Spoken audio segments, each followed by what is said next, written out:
On this episode of AV Week, we take a look at when live events and staging will come back together. Touchless AV and protecting your AV techs. All that and more. Next on AV Week. The network for the AV industry. What are you listening to? This is AV. This is AVNation. This is AVNation. This is AV Week, episode 455, recorded Friday, May 8th, 2020. Touchless AV. Support for AVNation is brought to you by Kramer, AV Beyond the Box, and by Christie Digital, and by Draper, focused on innovative solutions, and by Biamp. This is AV Week, your weekly wrap-up of audio-visual news and information. My name is Tim Albright. I am your host. With us to discuss the news and information we have gathered this week. First and foremost, Megan Dutta from SEN. Welcome, ma'am. Hi, thanks for having me. Absolutely. Staying in the state of Illinois, because that's where I am, and that's all that matters. It's Jeremy Caldera coming down the pipe, down 55 and not 57, 55 and over 74 in beautiful Peoria/East Peoria. Mr. Caldera, how are you, sir? I am excellent. Excellent. He is with IAS. And last but not least, in the beautiful state, the Sunshine State, is Kate Calderon. Welcome, ma'am. Thank you very much. Thanks for having me. Absolutely.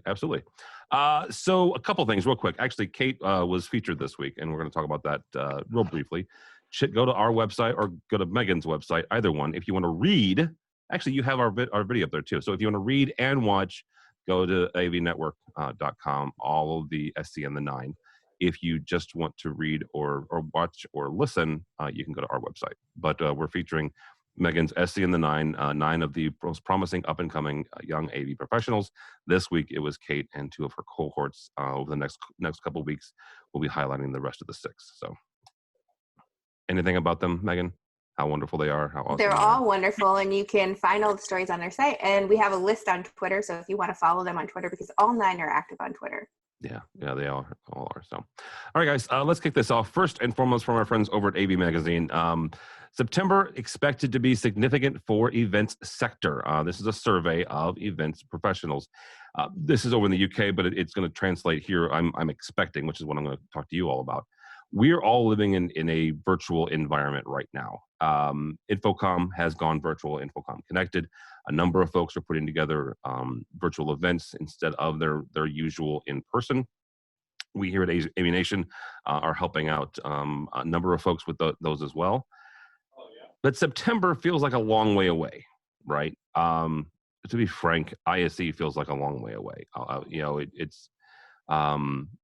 It was only 2.5 months ago that actually all 4 of us were in Amsterdam. And now we're staring down the middle of June, where Infocom will be virtual. A number of us will be involved with that as well. September, though, and obviously none of us are medical doctors. None of us are work for the CDC.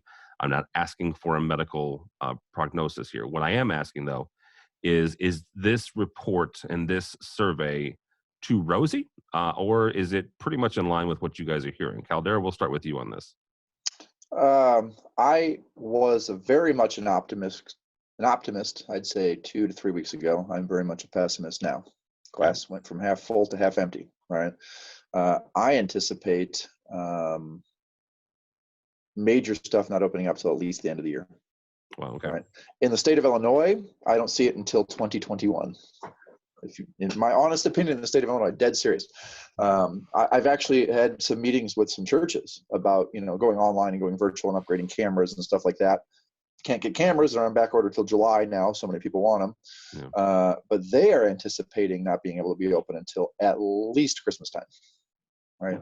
Many of the churches they're just prepping for that now, because they just, most of the capacity of these churches is more than 50 people. And, you, Tim, living in the state of Illinois, what our governor's plan is and what goes with that. So as far as the event industry as a whole goes, at least in the Midwest, events, that's always more than 50 people if you're going to be renting sound gear and everything else. Right. So I don't know. I just don't know anymore. I even worry about ISE. Right. What is going to be the new normal? That's the question. That I don't think, like I said, when we were in Amsterdam together, there's none of us would have fathomed this is what this would have turned into, right, at this point in time. So I don't know. Like it's so up in the air right now. And my personal opinions aside, we'll just say that we just don't know. Right? All right. Kate, same kind of question here. Kate's outside of Orlando or in Orlando? Big, huge convention area, big, huge convention and live staging area. What are you hearing or what are you seeing when it comes to when we're going to get back to some sort of live events areas? Yeah, as much as I would love to say, yeah, September, we're going to start seeing some things starting back up. Like Jeremy said, it unfortunately isn't looking or sounding good, in my personal opinion. I know Orlando-wise, travel industry-wise, and hospitality-wise, Disney is, I heard, planning on somehow opening up in June and July. We'll see what happens with that. But again, they're also saying because we are opening back up and what a lot of people think is too soon, there could be a second and third wave coming this fall too. So, which would mean, our September, October, November things will not be happening. So we will see. Yeah, Megan, let's be frank here. Disney is closed down, right? And when Disney closed down, it's what is it? FEMA has a Waffle House extreme level, right? That's their emergency level. When Waffle House closes down for the FEMA, and I'm not making this up, when Waffle House closes down, it's when the crap really hits the fan. And for those of you outside the U.S., if you ever come here, I will treat you to a Waffle House, completely covered hash browns. But Vegas is closed down. Disney is closed down currently, right? However, just like Florida is starting to open up, Georgia is starting to open up, Texas is. Yes, the three of us are in the state of Illinois. They have a 4 or 5 stage plan through the end of the year. I don't understand all of it, I'll be frank. But it's a slow roll type thing. Is September when it's going to happen, or are we looking at 2021 or being really pessimistic 2022? I'm saying summer 2021. I have doubts about ISE. I don't think CES is going to happen. And like Kate said, everyone's predicting there's going to be a second wave in the fall. I just don't. I mean, CEDIA right now is going full strength saying they're having the event, but the convention center is a hospital right now. Not only are people not going to want to travel, there's going to be so much social distancing. I just don't see how you could do a physical event like a trade show with that. And the one thing about CEDIA, at least for us, and like Megan, she has a number of contractors, we have Matt Scott. And Matt is Canadian. And as much as we make fun of Mr. Scott for being Canadian, he can't get in the country right now. And I don't know when he'll be able to, right? Matt covers our residential stuff for us, and he is the anchor of our CEDIA coverage. Now, does that mean that I have to learn what X10 is? No, we have other smart people for that. But yeah, that is a concern, regardless of whether they do it or not. You look at DSC, Digital Signage Expo. They are one of the few shows that have postponed and are holding to a September date, which is when they pushed off theirs. A number of other folks who are doing regional shows are looking at October, November. Then you look at the global scale, and Infocom specifically, they have a number of shows that are global, regional, global shows like Infocom India, Infocom China, which they pushed off, Singapore, which they pushed off.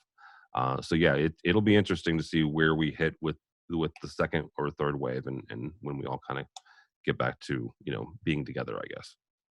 Thanks so much for watching this first segment of AV Week. To check out the rest of the show for free, click on the link below or go by the website, avnation.tv. That's avnation.tv.